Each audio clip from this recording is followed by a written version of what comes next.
The story of an hour.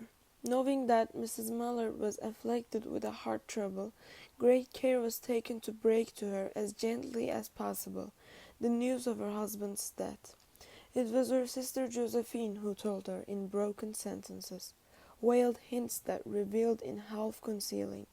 Her husband's friend Richard was there too, near her.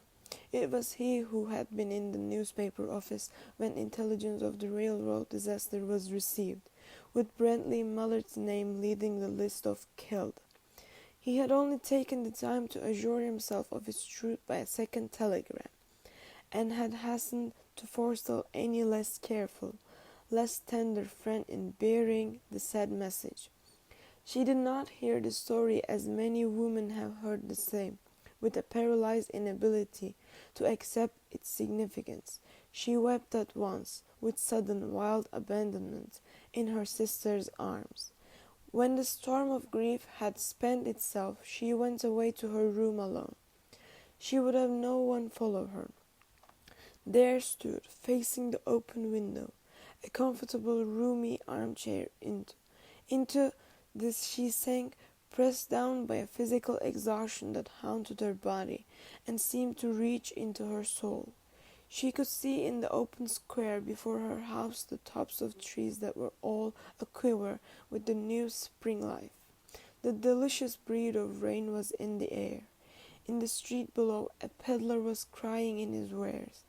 The notes of a distant song which someone was singing reached her faintly, and countless sparrows were twittering in the eaves.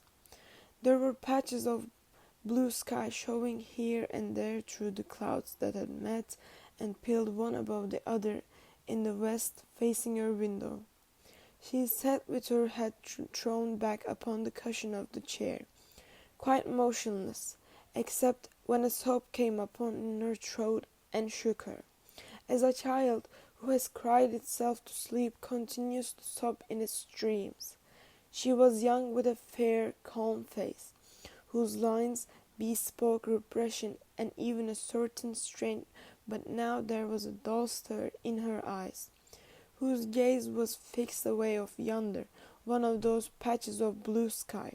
It was not a glance of reflection, but rather indicated a suspension of intelligence, though. There was something coming to her, and she was waiting for it fearfully. What was it? She did not know. It was too subtle and elusive to name, but she felt it, creeping out of the sky, reaching toward her through the sounds, the scents, the color that filled the air. Now her bosom rose and fell tumultuously. She was beginning to recognize this thing that was approaching to possess her, and she was striving to beat it back with her will, as powerless as her two white slender hands would have been. When she abandoned herself, a little whispered word escaped her slightly parted lips. She said it over and over under the breath. Free, free, free. The vacant stare and the look of terror that had followed it went from her eyes. They stayed keen and bright. Her pulses beat fast, and the coursing blood warmed and relaxed every inch of her body. She did not stop to ask if it were or were not a monstrous joy that held her.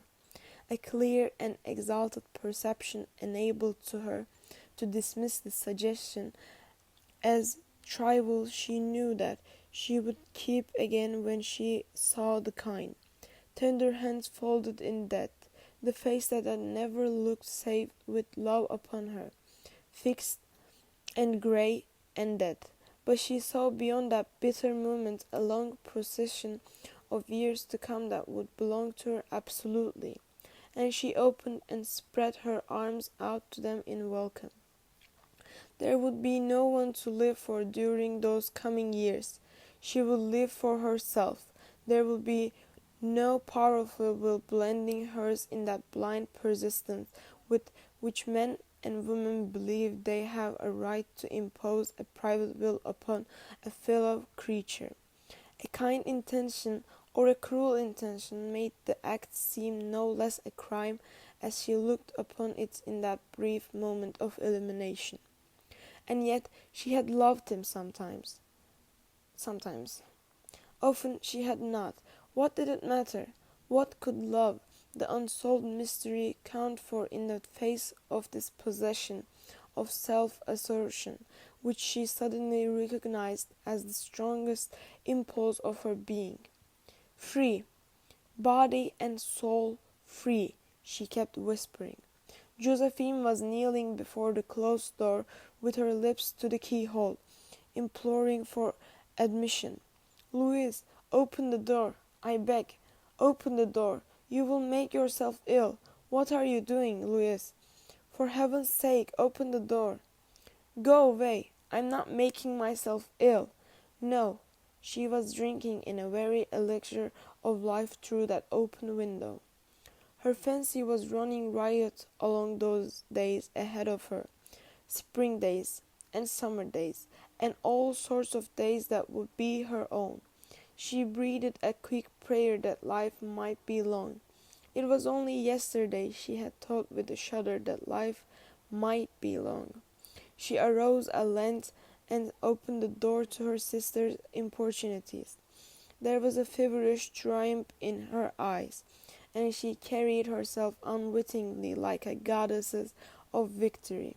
She clasped her sister's waist, and together they descended the stairs. Richard stood waiting for them at the bottom.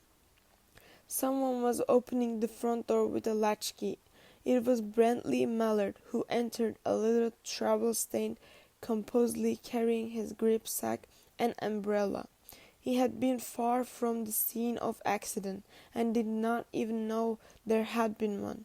He stood amazed at Josephine's piercing cry, at Richard's quick motion to screen him from the view of his wife. When the doctors came, they said she had died of heart disease, of the joy that kills.